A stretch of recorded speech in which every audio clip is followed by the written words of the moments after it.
Bienvenidos sean todos a un nuevo encuentro con la ciencia. Como les decía en la lección anterior, hoy vamos a estar dando comienzo a la consolidación de la unidad de óptica. Pasemos entonces a nuestro primer ejercicio.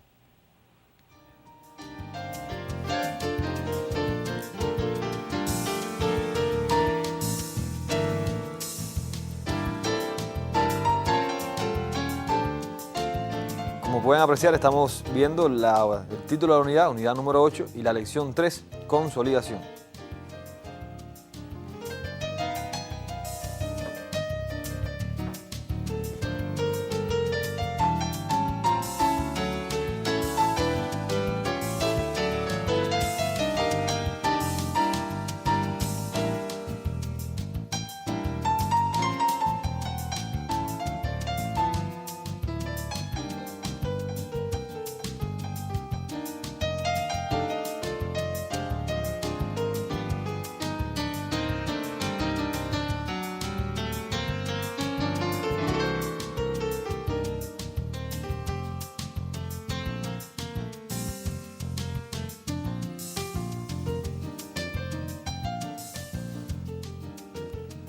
Y ahora sí estamos apreciando nuestro primer ejercicio. Identifique el fenómeno óptico que se manifiesta en cada uno de los casos siguientes. Vamos a ver una serie de fenómenos y ustedes tienen que identificar qué tipo de manifestación se representa en cada uno de estos fenómenos. El primero es la formación de sombras al ser iluminados los cuerpos opacos. Ustedes tienen que copiar y después analizar a ver qué tipo de fenómenos de los estudiados en óptica se cumple en el hecho dado.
El otro fenómeno es la formación de imágenes en espejos planos.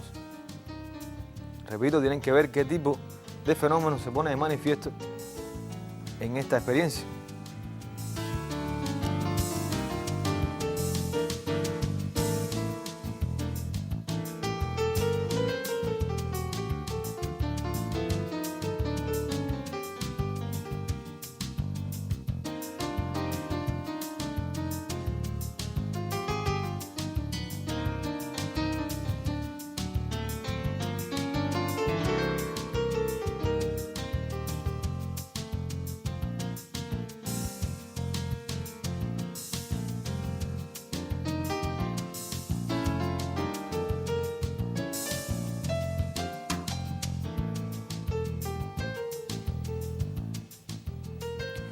Un buzo dentro del agua observa los cuerpos que se encuentran en la superficie desviados de la posición en que realmente están.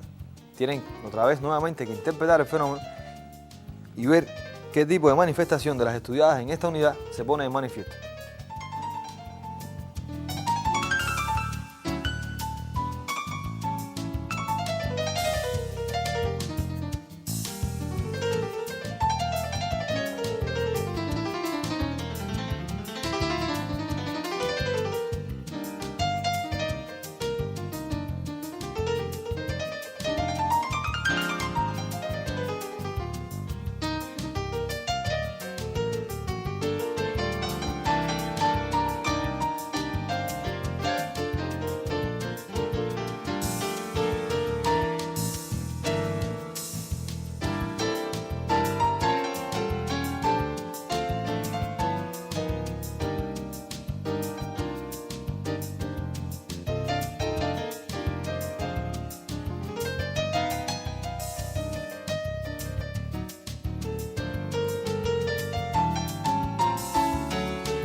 El siguiente fenómeno es la formación del arco iris en la atmósfera.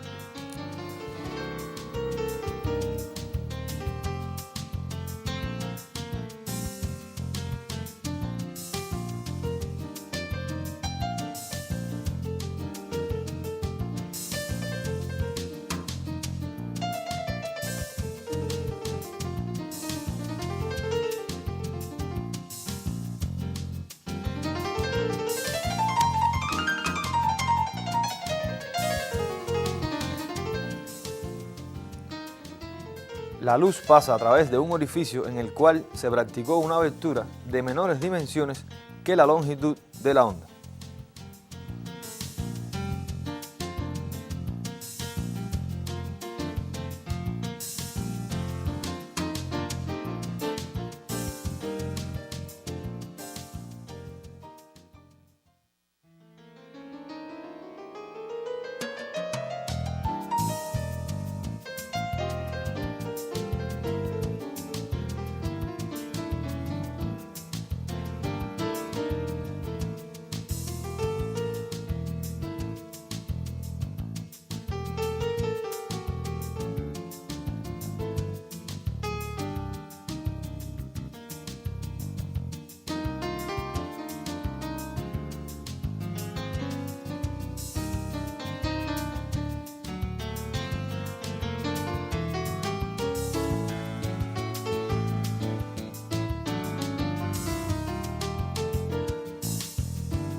Y por último, el fenómeno que tenemos ahora es la superposición en el espacio de dos o más ondas monocromáticas y coherentes en el cual se observa una redistribución de energía.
Bien, tenemos 6 casos y en cada uno de ellos tenemos que identificar el fenómeno óptico que se pone de manifiesto. En el primer caso tenemos la formación de sombras al incidir la luz sobre un cuerpo opaco. Sí, tenemos cuerpos transparentes y cuerpos opacos. Vimos ya en clases anteriores que los cuerpos transparentes permiten el paso de la luz a través de ellos y los cuerpos opacos se oponen a este paso. Y es precisamente este fenómeno, es decir, la oposición al paso de la luz de un cuerpo opaco el que da la formación de sombras. Claro, ¿a qué se debe esto? ¿Qué propiedad de la luz se pone de manifiesto en este fenómeno? Pues bien, cuando el objeto es de dimensiones mucho mayores que la longitud de la onda, entonces la propagación rectilínea de la luz se interrumpe por el cuerpo opaco y entonces toda la zona que está abarcada por el cuerpo opaco es una zona donde no deja pasar luz hacia el otro medio, por tanto, en el otro lado del cuerpo se formará una sombra. Repito, en este fenómeno se pone de manifiesto la propagación rectilínea de la luz. En el segundo caso, tenemos la formación de imágenes en espejos planos. Y ahora la luz nuevamente encuentra un obstáculo, pero ya el cuerpo no es un cuerpo opaco cualquiera, es un cuerpo opaco, pero con superficie especular. En este caso, la luz incide sobre el espejo y como tiene una superficie especular, vuelve al propio medio y se cumple el fenómeno de la reflexión. Entonces, en este segundo caso, estamos en presencia del fenómeno de la reflexión de la luz. Recuerden las leyes, los ángulos de incidencia y de reflexión son iguales y los planos de incidencia y de reflexión también son iguales. Como tercer caso tenemos un buzo que está dentro del agua y no puede determinar la distancia real a la que se encuentran los objetos de este. Es decir, cuando estaba en la superficie los objetos se encontraban respecto a cierto punto a una distancia y cuando él está en el agua estos objetos se encuentran desplazados de esa distancia a la que él los había visto. Esto se debe a la refracción de la luz. Los objetos están fuera de la superficie del agua y el buzo se encuentra dentro de la superficie del agua. Tienen que imaginarse el buzo dentro del agua. Cuando la luz pasa del aire al agua, sabemos ya que ocurre la refracción de la luz, por lo que desvía su trayectoria, disminuye su velocidad y el buzo, la posición real a la que encuentra el objeto, cambia para él. Quiero, por favor, ir un momento a pizarra para representarle este hecho. Por favor, vamos a imaginar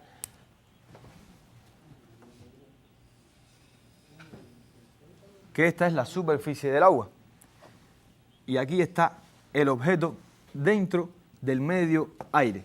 La luz la va a recibir, supongamos que en esta zona se encuentra el buzo.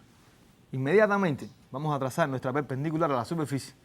La luz sigue esta trayectoria, incide sobre la superficie y al pasar al medio agua, esta luz desvía su trayectoria inicial formando un ángulo diferente al ángulo de incidencia, por lo que el buzo no verá el objeto en esta posición, sino que lo verá en la prolongación del radio donde se encuentra, y es esta posición falsa, una posición que no es real, donde el buzo encuentra la posición del objeto. Repito, la luz incide sobre la superficie del agua, se refracta desviando su dirección y el buzo lo que ves es la continuación de este rayo y la posición falsa del cuerpo en la superficie del aire. En este fenómeno acabamos de apreciar la refracción de la luz, el paso de un medio a otro de la luz. En el cuarto fenómeno podemos analizar que nos encontramos con la dispersión de la luz. En este caso es el arco iris. La luz al pasar viene del sol, son rayos paralelos que provienen del sol y se interceptan en la atmósfera. En la atmósfera se encuentran determinadas gotas de agua que con determinado ángulo de incidencia dispersan la luz y encontramos en la pantalla, que en este caso es la atmósfera, un arco de diferentes colores que es precisamente la dispersión de la luz. Este sería nuestro cuarto caso.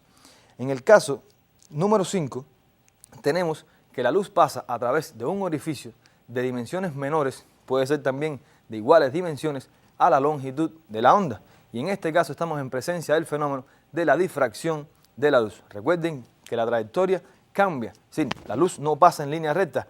Si el orificio es muy pequeño, la luz trata de contornear este orificio y se forma una imagen mucho mayor si la recogemos en una pantalla que el orificio por donde pasa la luz. Este fenómeno, repito, es el fenómeno de la difracción de la luz.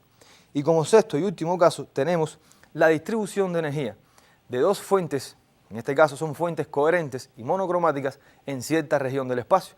Y aquí estamos en presencia del fenómeno de interferencia. Sabemos que este fenómeno está dado por la diferencia de marcha entre dos haces de luces, entre dos ondas con la misma coherencia, y esto da como consecuencia que se observen patrones de máximos y mínimos en determinadas zonas del espacio. Vimos que esto lo apreciamos también en la coloración de las pompas de jabón y de ciertas sustancias lubricantes cuando se encuentran en la superficie del agua. Es decir, estos son los 6 casos. Espero que sus respuestas coincidan con la que he dado en estos momentos. Pasemos ahora al próximo ejercicio.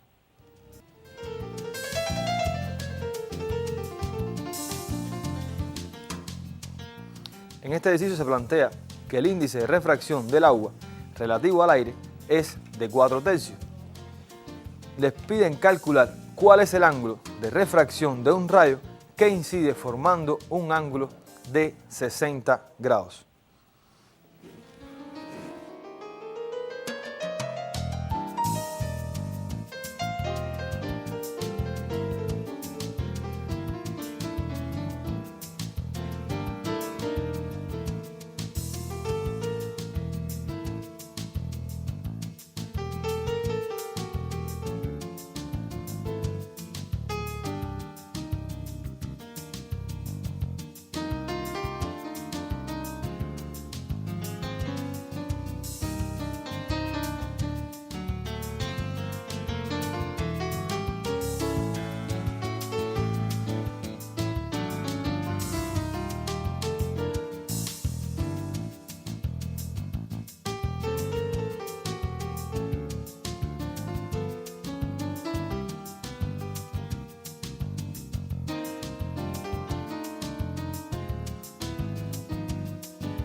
En este ejercicio estamos tratando con el fenómeno de la refracción de la luz. Les piden el ángulo de refracción de cierto rayo de luz que incide formando un ángulo de incidencia de 60 grados.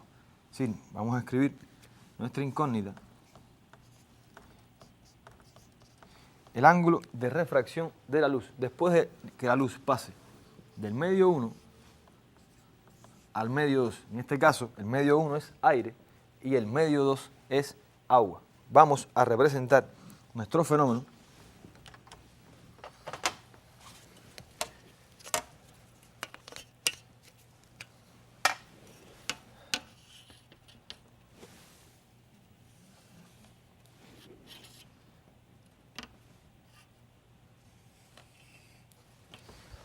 nosotros sabemos, digamos que cualitativamente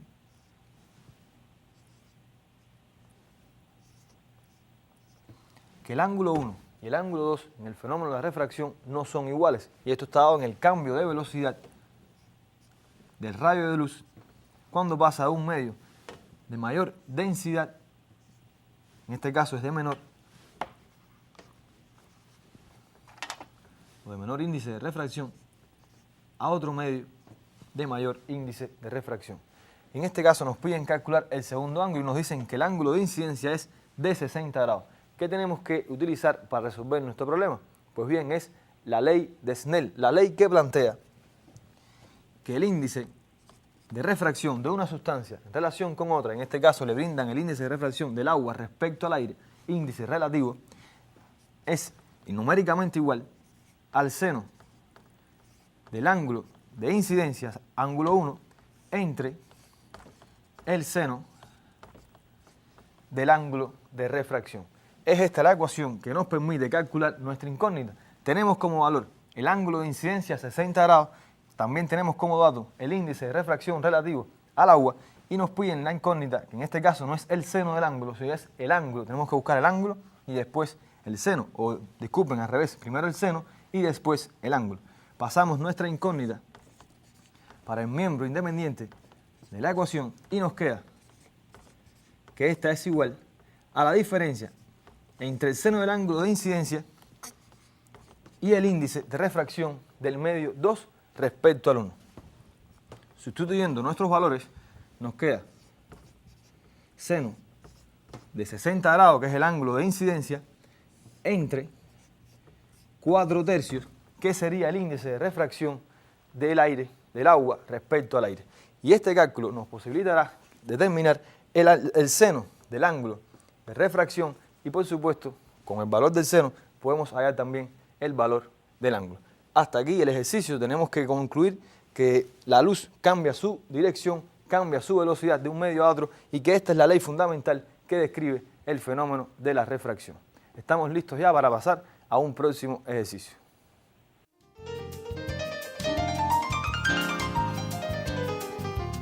Nuestro próximo ejercicio plantea que un rayo incide sobre la superficie de cierta sustancia según un ángulo de incidencia de 45 grados. Si el ángulo de refracción es de 30 grados, calcule el índice de refracción del medio.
Pasemos a la solución de este ejercicio que nuevamente es de refracción.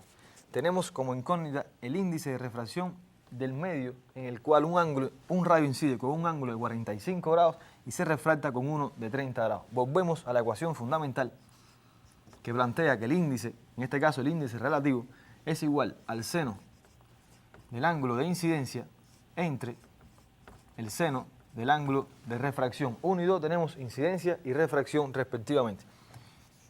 Sustituyendo los valores, en este caso el seno del ángulo de incidencia el ángulo de incidencia es 45 grados entre el seno de 30 grados.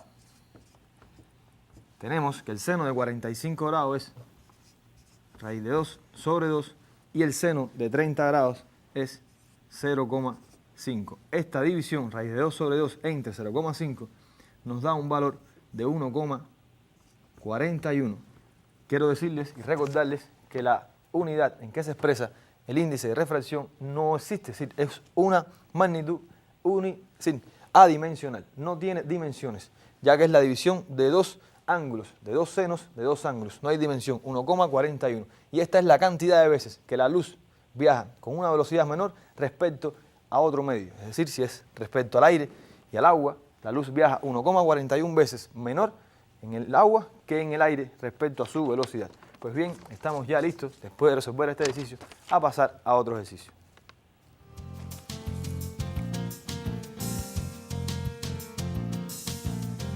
Plantea, ¿cuál es la velocidad de la luz en un medio cuyo índice de refracción absoluto es 1,5?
Pues bien, ahora nos piden, atendiendo al mismo fenómeno de refracción, calcular la velocidad de la luz en un medio de mayor índice de refracción respecto al vacío.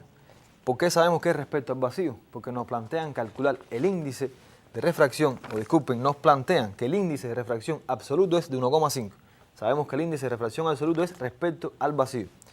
Tenemos como dato el índice de refracción, tenemos como dato la velocidad de la luz en el vacío y tenemos como incógnita la velocidad en el medio donde se está refractando este rayo de luz.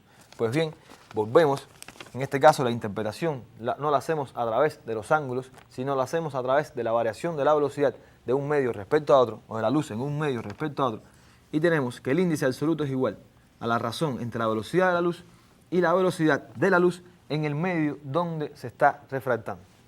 Esta es otra interpretación de la ley de la refracción. Sustituyendo nuestros valores, tenemos, vamos a despejar, disculpen la incógnita, en este caso no es el índice de refracción, sino es la velocidad de la luz. Tenemos que la velocidad de la luz es la división entre la velocidad de la luz en el vacío y el índice de refracción de nuestra sustancia. Sustituyendo nuestros valores, C es 3 por 10 a la 8 metros por segundo,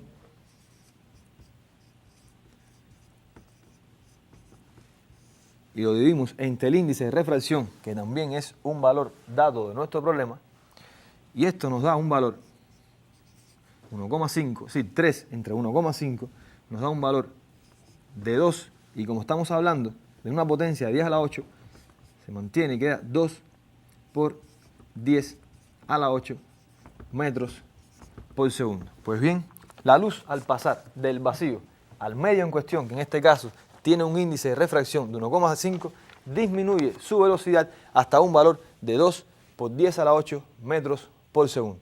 En este caso sabemos que el índice de refracción de esta sustancia es mucho mayor que la del vacío, 1,5 veces es menor la velocidad de la luz en ese medio. Y esta es la solución de nuestro ejercicio. Estamos en condiciones nuevamente de pasar al próximo ejercicio.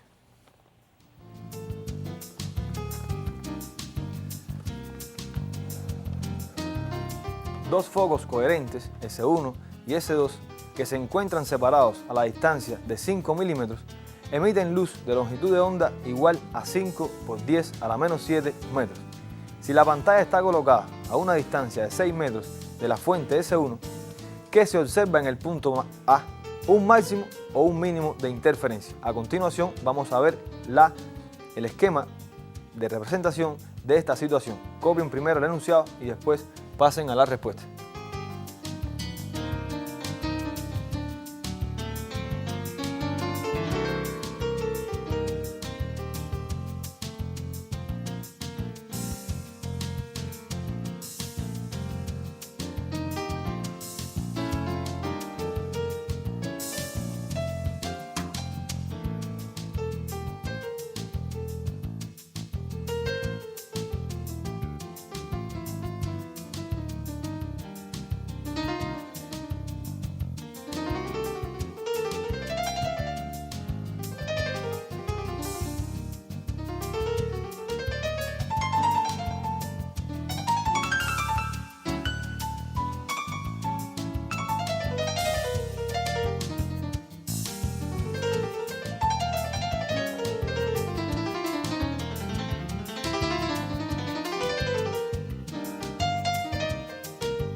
Está representado ahora, en este caso, los focos coherentes S1 y S2 y la pantalla donde se está recogiendo el patrón de interferencia, y tenemos que determinar en el punto A que se encuentra un máximo o un mínimo de interferencia.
En este caso, el problema que estamos solucionando es un problema relacionado con el fenómeno de interferencia. Sabemos que si queremos determinar qué ocurre en el punto A, es decir, si tenemos un máximo, una zona brillante o una zona oscura o un mínimo, tenemos que saber la diferencia de marcha entre los rayos que parten de la fuente S1 y S2.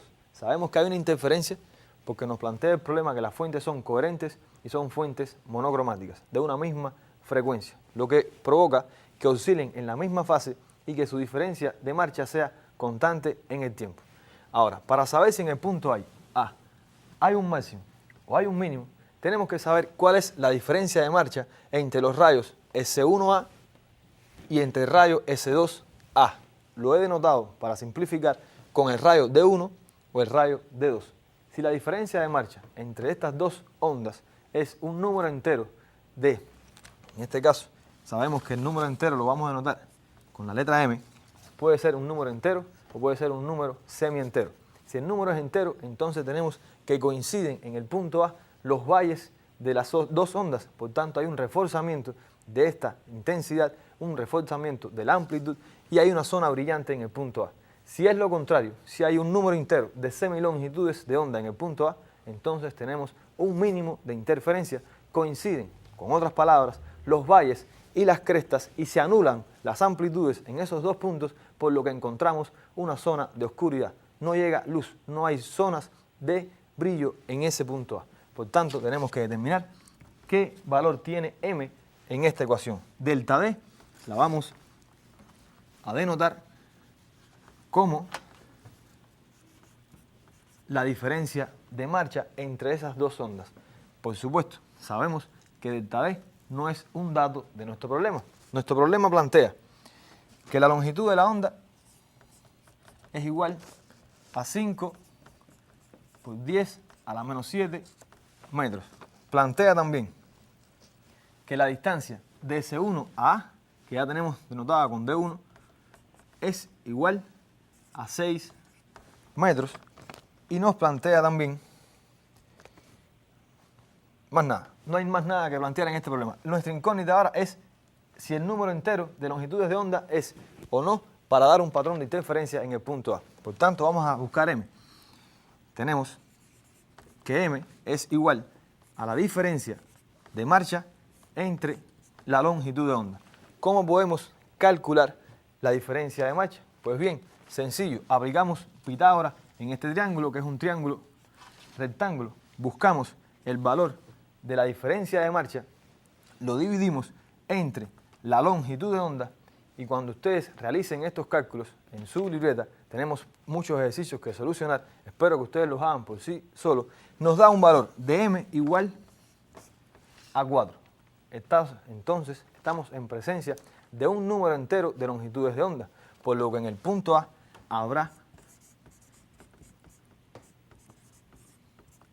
un máximo de interferencia producto de que llegan en ese punto los valles con los valles y las crestas con las crestas de la onda. Estamos ya en condiciones de pasar al próximo ejercicio.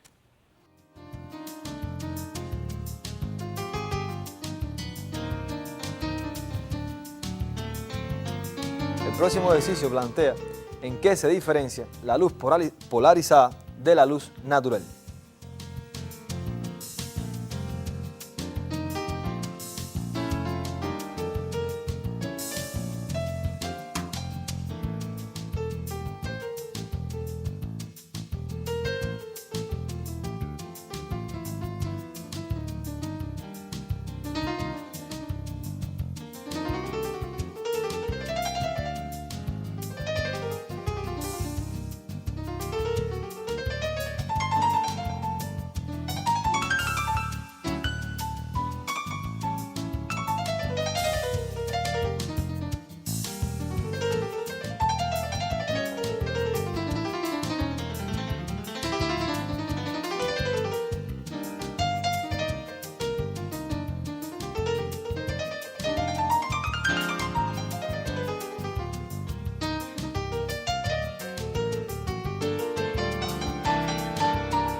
bien, para responder a estas preguntas tenemos que saber qué cosa es la polarización de la luz. Sabemos que este fenómeno consiste en eliminar las oscilaciones del vector intensidad del campo eléctrico en cierta dirección. Podemos hacerlo perpendicularmente a cierta horizontal o podemos hacerlo paralelo a cierta horizontal. Sabemos que la luz natural, y aquí estamos respondiendo el ejercicio, tiene las oscilaciones del vector intensidad del campo eléctrico en todos los planos de oscilación. Esto, en la imagen, sería algo así.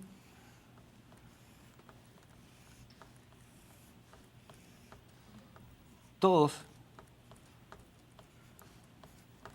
estas direcciones coinciden de una manera, coinciden con la oscilación del vector intensidad del campo eléctrico. Como pueden ver, oscila en esta dirección, oscila en esta otra dirección y así en todos los planos el vector intensidad del campo eléctrico tiene oscilaciones.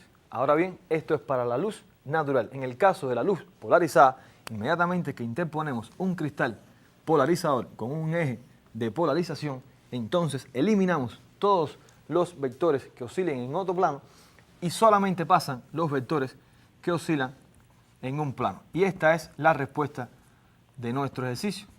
La diferencia está en que la oscilación de la luz natural del vector de intensidad es en todos los planos y la oscilación de la luz polarizada es en solo un plano. Hasta aquí nuestra clase de consolidación. Espero que haya sido de su agrado y nos vemos en una próxima lección.